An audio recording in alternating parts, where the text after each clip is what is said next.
بسم الله الرحمن الرحيم.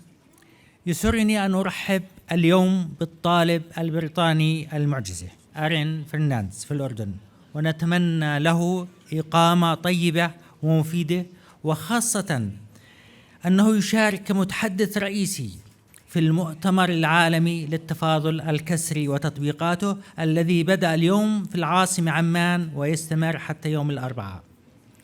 ولد العالم البريطاني اران فرنانديز في حزيران عام 1995، وخلال فترة زمنية قصيرة استطاع أن يحطم العديد من الأرقام القياسية حتى أصبح يلقب بالطالب المعجزة.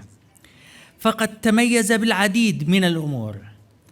أولاً، تلقى تعليمه في المنزل ولم يذهب إلى المدرسة. ثانياً، أصغر طالب في تاريخ بريطانيا يتقدم إلى امتحان الثانوية العامة البريطانية اللي هي تعادل التوجيهي في الأردن، حيث كان عمره 5 سنوات فقط. في عام 2003 اجتاز الثانوية العامة البريطانية كأصغر طالب في تاريخ بريطانيا، وحصل على علامة A*، وكان عمره 8 سنوات فقط. في شهر أكتوبر عام 2010 انضم إلى جامعة كامبريدج كأصغر طالب بريطاني منذ عام 1773. طبعا عام 1773 استطاع ويليام بيت رئيس وزراء بريطانيا السابق أن يدخل جامعة كامبريدج وكان عمره 14 سنة. فكان عمر اران في ذلك الوقت 15 سنة و3 أشهر، وعندما نتحدث عن أشهر نتحدث عن تحطيم أرقام قياسية، يعني الأيام والأشهر تحسب لهذه الأرقام. وقد اختار دراسة علم الرياضيات. في حزيران عام 2013 استطاع أن يحصل على لقب سونيور رانجلر من جامعة كامبريدج كأصغر طالب رياضيات في تاريخ بريطانيا، حيث كان عمره 18 سنة و0 شهر، يعني 18 سنة بالضبط. في 10/7 من هذا الشهر الأسبوع الماضي حصل على درجة الدكتوراه من جامعة كامبريدج، وكانت الرسالة عن علم التفاضل والتكامل الكسري. أنا اسمح لي أن أطلق عليك لقب أنت ستكون ستيفن هوكينج القادم، لذلك أهلا وسهلا فيك في الأردن. والآن رح نمنحك 30 دقيقة تتحدث عن نفسك، عن تجربتك، كيف استطعت أن تحطم هذه الأرقام القياسية. فأمامنا اليوم شخص ليس شخص عادي، شخص استثنائي، ليس على مستوى بريطانيا وإنما على مستوى العالم. فأهلا وسهلا فيك في الأردن، والآن نمنحك 30 دقيقة تتحدث عن نفسك، وبعد 30 دقيقة سيكون نقاش مع الجمهور، وللي عنده سؤال، للي عنده أي استفسار هو راح يجاوب عليه. أهلا وسهلا فيك، والآن الميكروفون لك.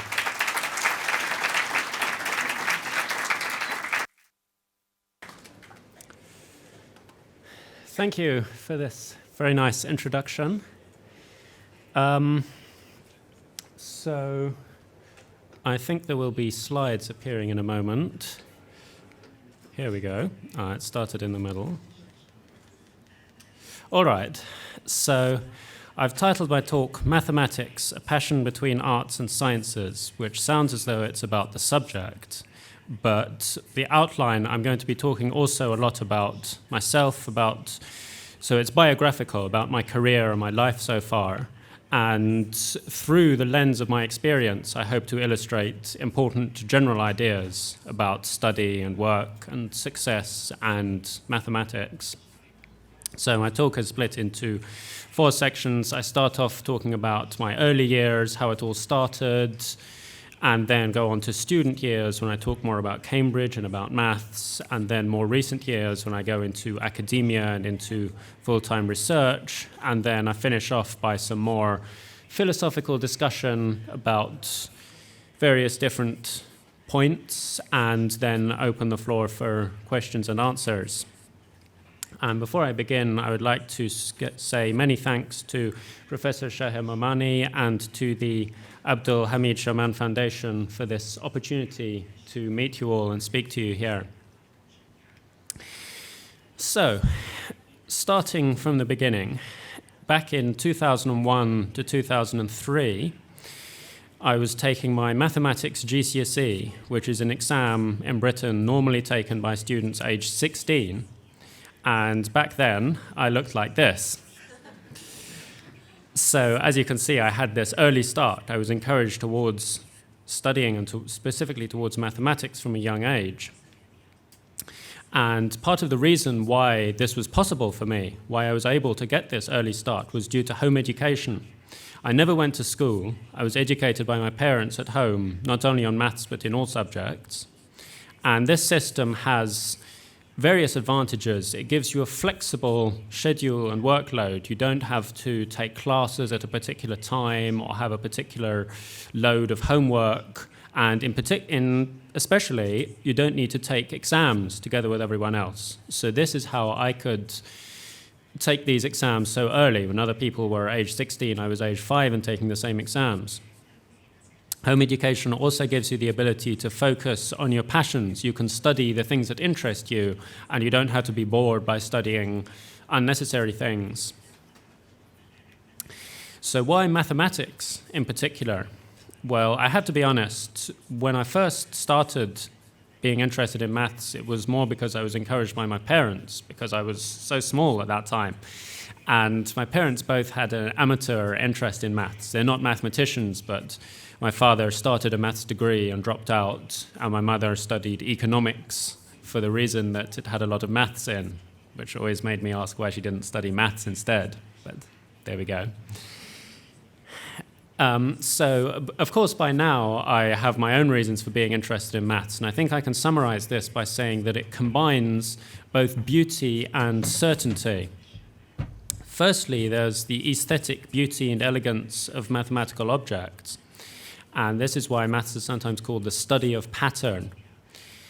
And where does this beauty come from? Because a lot of people, they would look at maths and they would see a page of symbols and equations and it wouldn't make any sense and they certainly wouldn't think it was beautiful. But the beauty comes in the abstract concepts which can be represented by these symbols, but which you can really only see inside your head. And they're beautiful, they're elegant because they fit together so perfectly. And there's no doubt about something you prove in mathematics. You know that everything works exactly as it should, as you would expect it to. Which brings me to the second point, which is the absolute certainty and rigor of mathematical proofs. And maths is also called the study of logic, because when you prove a statement in mathematics, you know for certain that it's true. It's not like in other subjects where you can make an argument for it being true, but then someone else could make a different argument, or it might be proved false, because in maths you always know for certain, which is another part of the appeal of the subject for me and for a lot of mathematicians.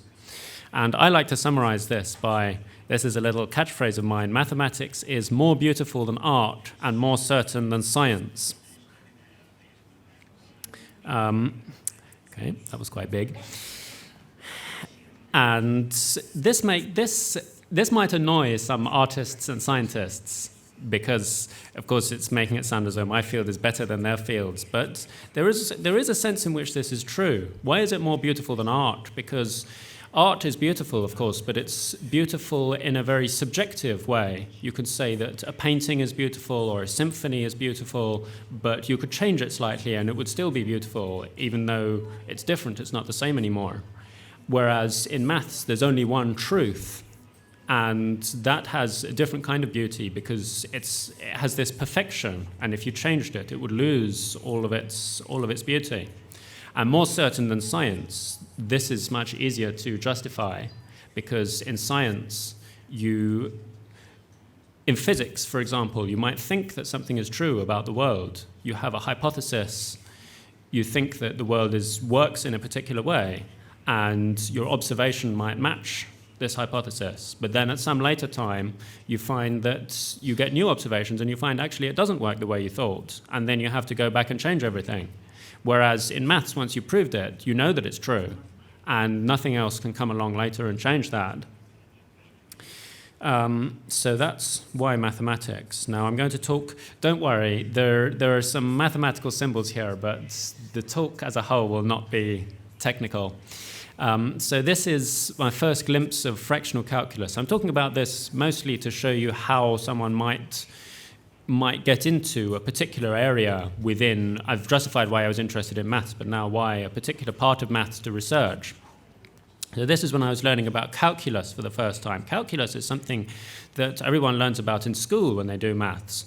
You have derivatives and you have integrals, and these can be seen as two sides of the same coin. You go in one direction, you go in another direction, but you can only go a whole number of steps. 1, 2, 3, 4, or -1, -2, -3, -4. And fractional calculus poses the question of what's in between. Can we say for a non-whole number, does it make sense to take this operation n times, where n is 1.5 or 2.3 or something that's not a whole number? This for me was a very natural question to ask when I first started learning about calculus many years ago. And now this field of maths is my primary area of research. My secondary area of research has a funnier origin story. This comes from when I was studying for A-level exams. And I was told that they don't reward innovation or creativity in A-levels. You wouldn't get any extra credit in the exams even if you proved the Riemann hypothesis. My reaction to this was, what's the Riemann hypothesis?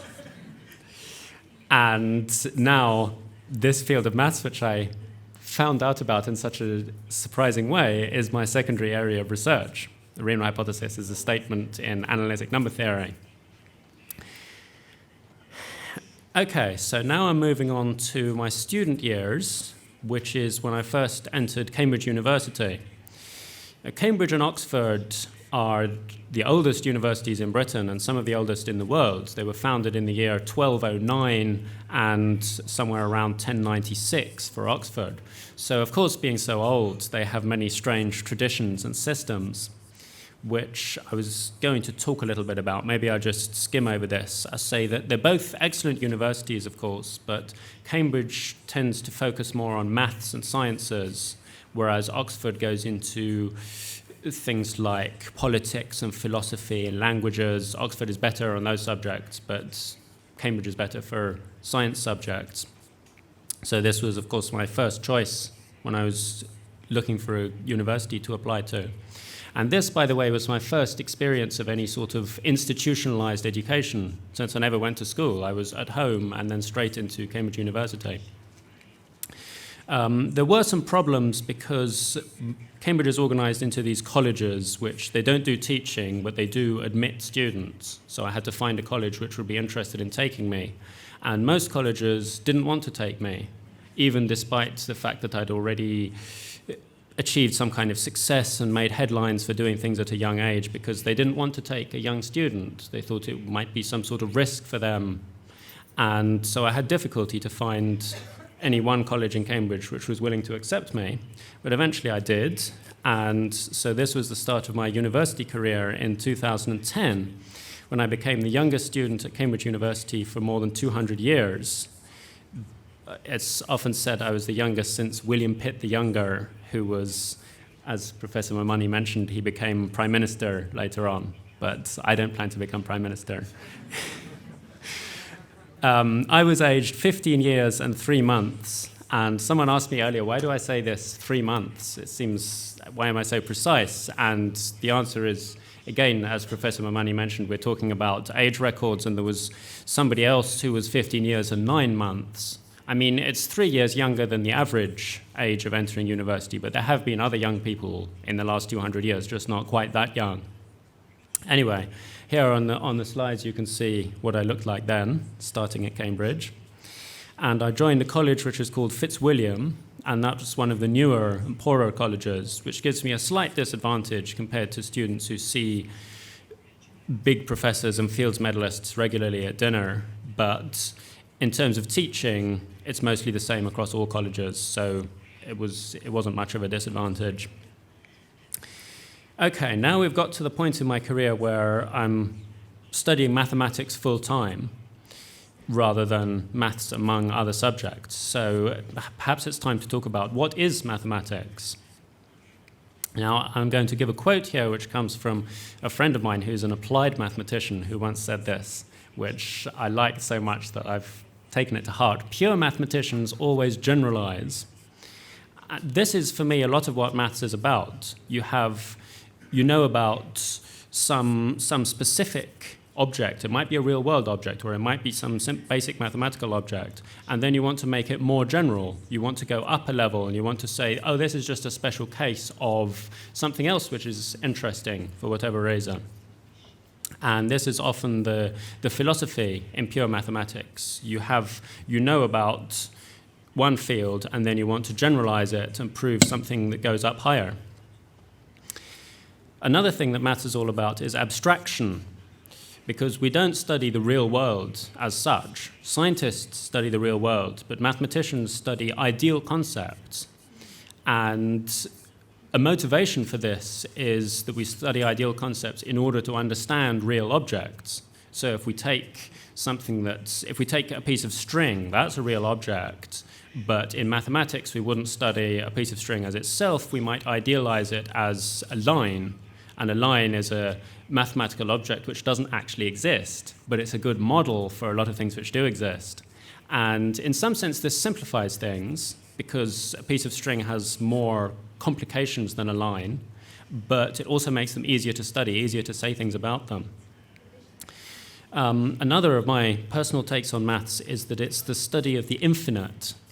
I think this is really what separates mathematics from the real world. In some fields of maths, such as analysis, there's a clear connection. Analysis is all about things which are infinite or infinitesimal, which are larger than anything in the real world or smaller than anything in the real world. But even something like geometry, which, again, we all learn in school about triangles and circles and these basic things. You might think, what's the connection with infinite there? But then I put to you the question, what is a triangle? A triangle is 3 line segments put together, and each of those line segments is not actually a piece of string that has finite thickness and finite length. It's an idealized line which has infinite length and 0 width, which doesn't actually exist. So even in geometry, what makes it mathematics rather than reality is the idea of the infinite. And finally, what's it like to actually do mathematics? Because we can talk about all these grand theories, but I think it feels like exploration and imagination followed by deduction and certainty. Here we go again back to the 2 sides of maths which I mentioned earlier, the beauty and the certainty, and both of those come out when you're actually doing research, because you look at some mathematical objects or some concepts and you see what they should be, what we think they ought to look like, and then we go about proving that they actually do look like that. And the amazing thing, the beauty of the field, is that it usually does happen, that things look like the way they should, the way you would expect them to. And that's why these two sides, the beauty and the certainty, fit together so nicely. Again, I'm talking a bit about the organization of Cambridge University here. I won't bore you with the numbers, but I'll talk about some of the funny bits. In Cambridge, the degrees are not called degrees, they're called triposes. So you study the maths tripos, or the engineering tripos, or the English tripos. And the word tripos it means 3 legs in Greek, and it comes from a 3-legged stool that students used to sit on during their exams back in, I don't know how many centuries ago, but this name has stuck. And the years of the maths tripos, it's a 3-year course, but they're not called part 1, part 2, part 3, because that would be too simple for Cambridge. They're called part 1A, 1B, and 2.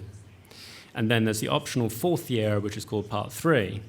And as you can see, you get more and more courses each year, and therefore more and more choice. You can specialize more and more. In the beginning, you do everything, but by the time you get onto the 4th year, part 3, you're going into one narrow field of maths, which might be what you want to research in the future.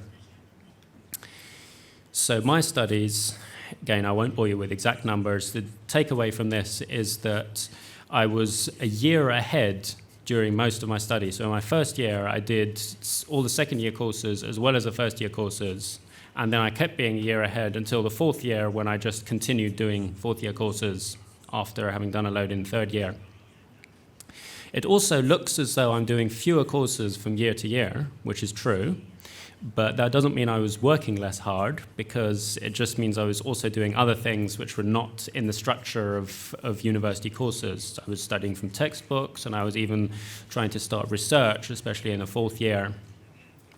So, moving on to exams, I haven't bothered talking about Part 1A and Part 1B, because Part 2 is that's the third year, the final year of the bachelor's degree. And you have 4 papers, you sit 4 papers, each one has questions on all the courses, even though every student will likely do only 6 or 8 or 10 courses. But in each paper, you have questions on every course, and you have 3 hours and no upper limit on how many questions you can answer. So this means there's a big element of time test as well as knowledge test. And the knowledge test, putting together the time test and the knowledge test, it means that nobody gets more than about 15% of the theoretical maximum mark.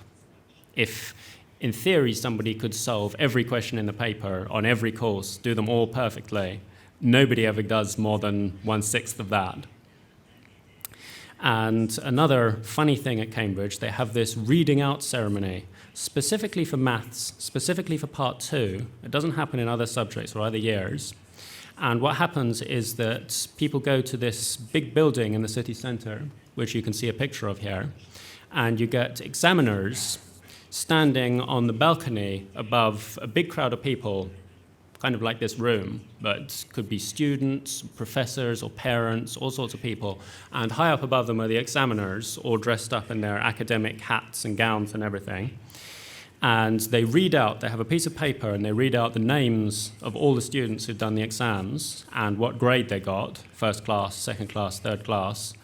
And then after they finish reading out, they take the big stack of papers, which are the same, and they throw them out over the audience, which you can see in the second picture here. There's this cloud of flying papers and people standing below trying to reach them. One of these strange Cambridge traditions. Another strange thing is that the degree classes are not called first class, second class, third class. Again, this is specifically maths, specifically Part 2. They're called Wrangler is first class, Senior Optime and Junior Optime, a second class and third class. And if you're the very top student, if you're the best of the first class, the best of the Wranglers, then you're called the Senior Wrangler. And so my results through the years, in the first year, I was number 4, fourth student. In the second year, I was number 2. And in the third year, I was number 1. So I was getting better and better from year to year. And being number 1 meant that I get this title of Senior Wrangler. So this was me in 2013, the youngest ever Senior Wrangler, aged 18 years. 18 years, 0 months, if you want to be more precise.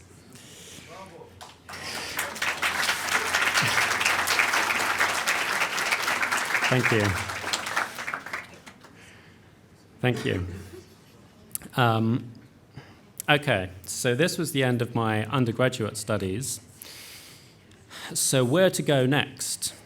Now that I've got this Cambridge maths degree, I was still keen on mathematics, and I was already starting to do research, or at least to try to do research, especially in my fourth year.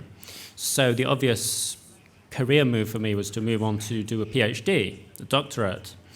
And I considered various options for where to go, which university, including all 4 of the top maths universities in the UK, which is Cambridge, Oxford, a newer university called Warwick, and a college in London called Imperial. And so I applied to all 4 of these, and I also considered some places out of the country. But in the end, I stayed in Cambridge.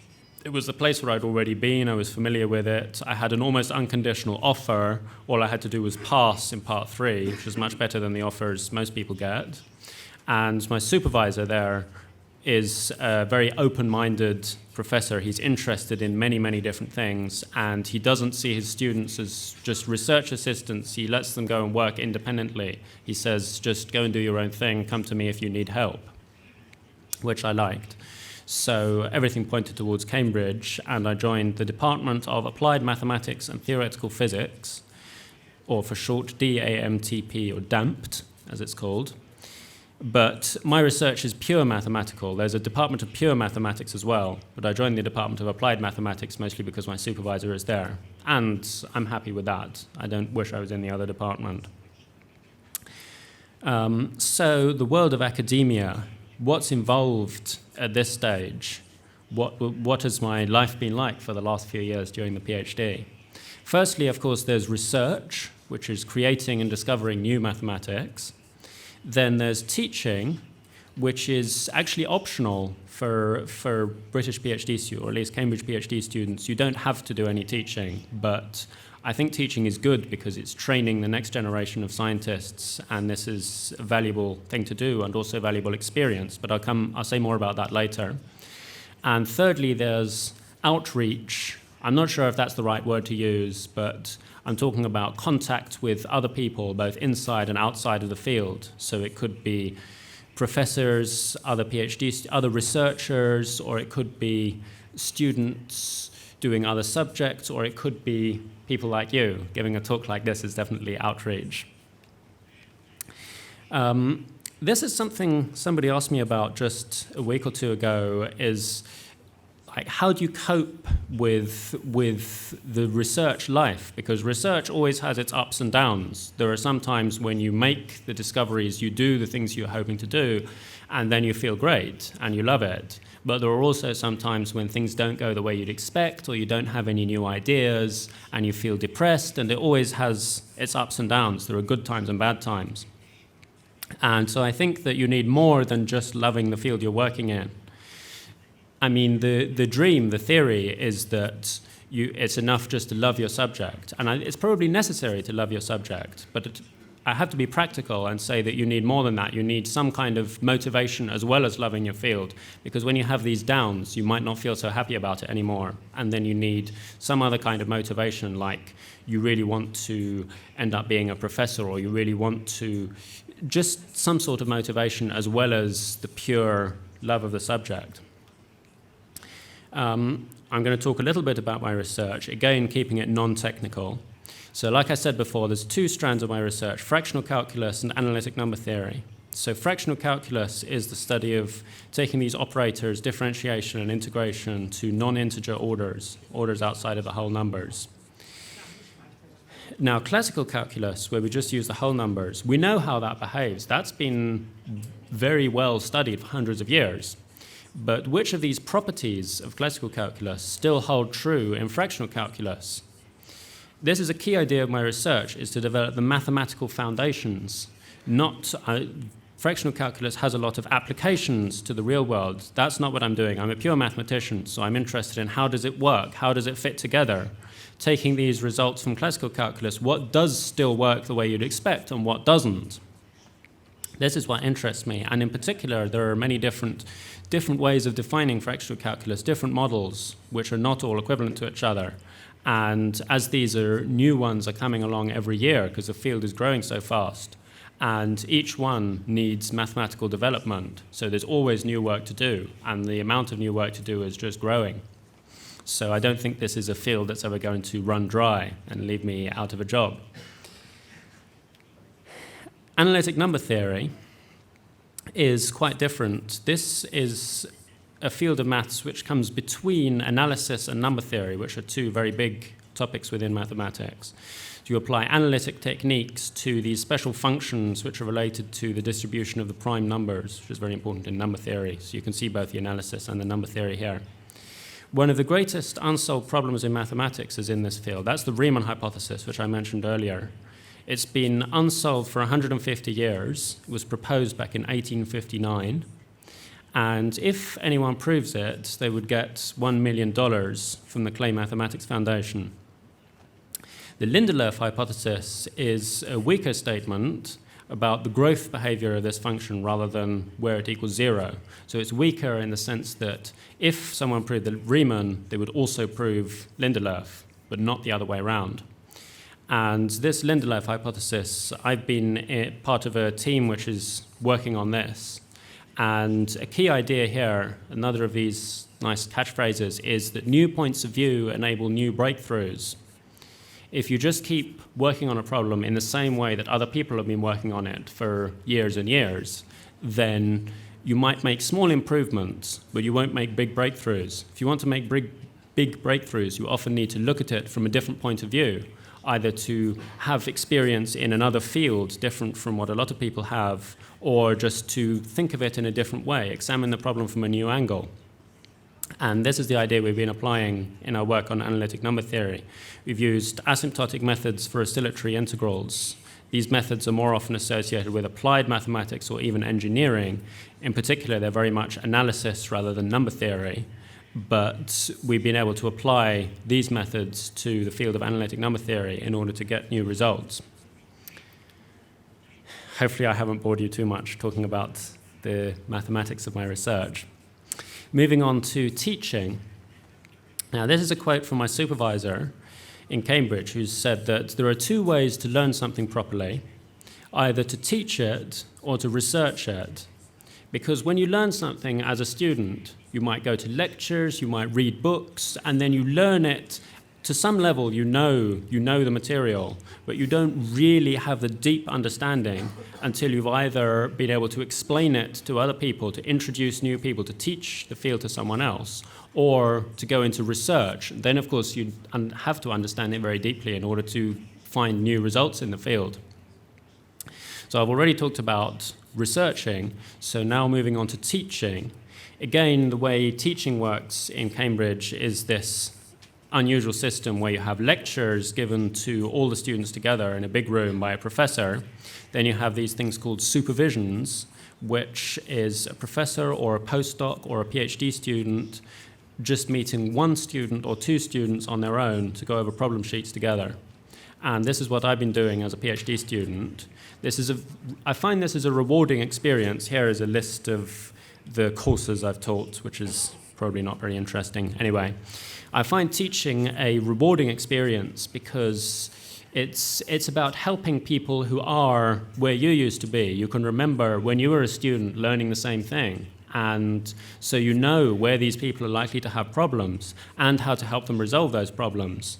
And it's most rewarding when you can actually visibly see them understanding if they don't get something and then you explain it to them in just the right way and they say, aha, I understand it now. That's what makes it really enjoyable. And when I teach, I try to make it fun as well as just educational. So I don't just tell them the dry facts, but I also explain to them what makes it interesting, what makes it enjoyable, what makes it fun. And I hope that I can increase their enjoyment of the subject as well as their understanding. So I've talked about research and teaching, so now time to move on to this third idea of outreach. So one part of this is conferences. Conferences are an important part of becoming established in a field of research. You meet other researchers in the same field, you get to know the community, you find out what's going on in the field, you see if you attend talks given by other people, then you find out what they're doing, you see new ideas.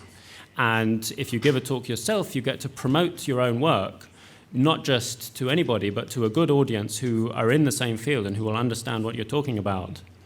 And if you're lucky, you might also discover future collaborators at a conference. Something someone else is doing inspires you. Someone gets inspired by your talk, or you just meet someone who's working on the same thing, and then you start to work together. So this is a list of the conferences I've attended. Don't bother with the details. The interesting thing here is how I got further away from home each time. So the first conference was just in Cambridge. I didn't have to go anywhere. And the second one was also in Britain, but in a different city, in Oxford. Then I went outside of Britain to Eastern Europe, then to Turkey, and now at the bottom here, I've come all the way to Jordan for an international conference hosted by Professor Mamani. And some of these conferences are in general mathematical, some of them are specific to one of my particular fields of research. Another part of outreach, as I've been doing it, is the mathematical association. So this is a kind of student society. During my PhD, I changed college from Fitzwilliam to Clare Hall, which is a graduate-only college, so there's no bachelor students. It's a small community and also an international community, and I like it very much to be at this college. And last year I set up what's called the Clare Hall Mathematical Association. So this is essentially a student society. We get together and organize various kinds of events, sometimes talks, public talks given by very famous speakers from Cambridge or from elsewhere. Sometimes we do trips. So I've just included here a selection of photos. We went to a fireworks night together, and the second photo is a group of us for a trip in Oxford, and the third photo is after a formal dinner in Cambridge. Various different events we've organized. Okay. So I'm almost done now. Time to just come to the conclusion section. Where am I now? So this year, 2018, at the end of May, I finished my PhD thesis and submitted it on the last day of May. 10th of July, which is only last week, 6 days ago, I had my Viva examination to defend my thesis to 2 examiners. One of them from Cambridge, one of them came all the way from Canada for this examination. And you'll be pleased to hear that I passed. I just had to make some minor corrections to the thesis, which are now all done and approved. And now this week, as I mentioned before, I'm here for this international conference, and Professor Moumani has kindly made me an invited speaker in this conference, which is a nice step in my career. And as far as research goes, I have 8 papers so far which have been peer-reviewed and published in journals, 3 more which are still under review, and more new ideas, new papers I'm working on, new projects, just so much going on, more than I can even keep track of. I haven't finished yet. Thank you. So just some philosophical discussion to finish off. A few points some pieces of advice, if you want. Firstly, age doesn't matter. Do everything when you're ready for it. Of course, this is something that I would say, right? Because this is what I've done through my life. This is the most important slide. So, yes, age doesn't matter. If you feel that you should do something because you're the right age for it, or particularly if you feel you should not do something because you're too young or you're too old, then just ignore that. Do what you want to do rather than what you feel you should be doing at this age. Secondly, hard work and good luck create success, not natural talent. I don't believe in natural talent as a thing. People have called me a genius and a prodigy, but I don't refer to myself that way, and I don't even believe in the concept, because I don't think people are born with ability in maths or in anything else. I think it's all about hard work, and I can't say it's all about hard work, because a lot of people work hard and they still don't achieve success. So there is an element of luck as well. But I think this is what it's about. It's about your upbringing, your background in your life, not how you've been born. Success lives in your heart, not in the eyes of others. This might sound a little bit trite, like something everyone says, but I think don't let yourself be defined by what other people think of you. Just go and do what you want to do, and don't worry about whether other people think you're a success or a failure. Decide what you want to do and then do that, and define your own success by whether you've achieved what you want to do, not by what anyone else thinks of you.